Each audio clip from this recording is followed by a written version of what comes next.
Do you know what's common between a missile and a fridge? Semiconductor chips. Semiconductor chips power both, and not just them, from TVs to cars, everything. Semiconductor chips are used in all electronic items. Some say it is a new oil, and India is doing all it can to get its hands on it. In fact, the government recently approved a 22,000 crore investment by American chipmaker Micron in India. The announcement has brought cheers to the semiconductor chip sector, and rightly so. In this video, we'll tell you all you need to know about semiconductors and the progress made by India so far. But before we move ahead, don't forget to click the bell icon and subscribe to News9. Now let's start with the basics. What are semiconductors? Simply put, semiconductors are integrated circuits or microchips which are essential part of every electronic item, including war machinery, missiles, and even bombs. The technology is the brain of electronics. They are the reason why your phones have become smaller and TVs have become bigger. Now, while some companies design, others fabricate or manufacture semiconductors. These are big companies that do both. The reason why big companies dominate this industry is because it costs a fortune to manufacture semiconductors. A foundry or a factory can cost approximately $10 to $20 billion. Now that we know how expensive they are, let's take a look at the semiconductor market size. A record 1.15 trillion semiconductor units were sold in 2021, worth $555 billion. The global semiconductor market is projected to grow at $1,380 billion by 2029 at a CAGR of 12.2%.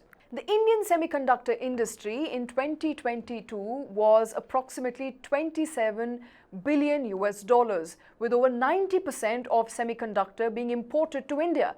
The market is expected to be around $63 billion by 2026.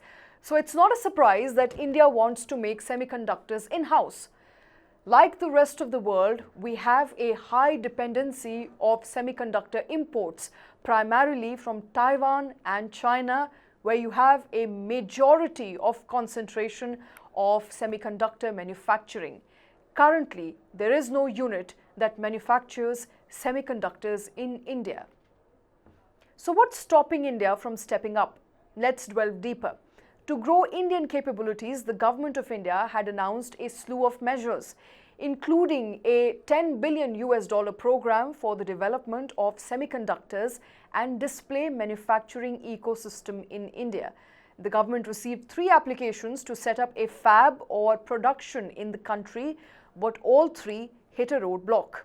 One of the serious contenders, Vedanta Foxconn, had initially applied for a 28 nanometer semiconductor facility plant in January of 2022, but it failed to secure the technology.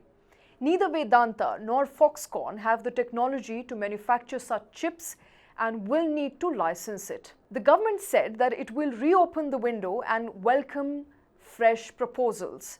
Amid all this, Micron's project to set up a semiconductor test and packaging unit worth $2.7 billion in the country is good news for India's semiconductor mission plan.